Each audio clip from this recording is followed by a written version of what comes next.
Good day, and welcome to this lesson on cardiovascular clinical pathophysiology. In the previous lesson, we looked at how our blood pressure and perfusion are maintained. And we saw that the cardiovascular system maintains tissue perfusion by keeping blood flow, which is the cardiac output, and vascular tone, which is the systemic resistance, high enough to deliver oxygen.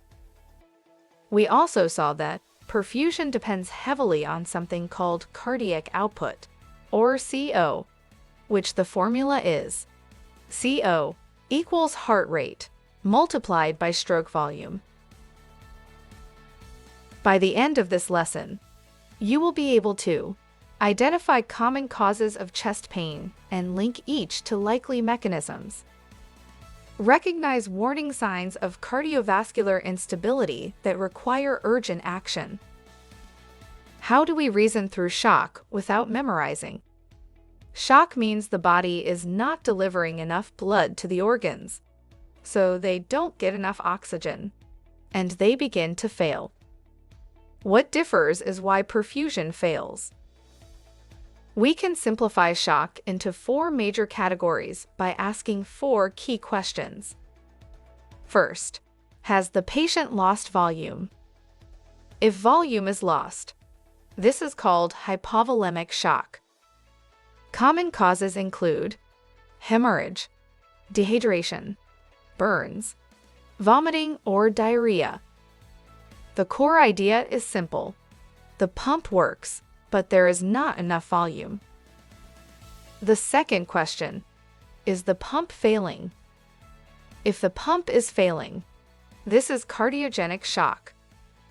Common causes include myocardial infarction, severe cardiomyopathy, arrhythmias, and acute valve failure. The core idea is the volume is present, but the pump is failing. The third question, are the blood vessels too dilated? If the vessels are too dilated, this is distributive shock. Common examples include septic shock, anaphylactic shock, and neurogenic shock. The core idea is the pump may work, but the vessels cannot maintain pressure. The final question, is blood flow physically blocked? If blood flow is physically blocked, this is obstructive shock. Examples include pulmonary embolism, tamponade, and tension pneumothorax. The core idea is the pump and volume may be okay, but flow is obstructed. Now, how do we interpret basic cardiovascular data safely? Don't read numbers alone. Read patterns and trends. Let's start with pulse quality. Weak or thready pulse can suggest low stroke volume and poor perfusion. Next, consider blood pressure trends. Falling blood pressure over time suggests compensation is failing.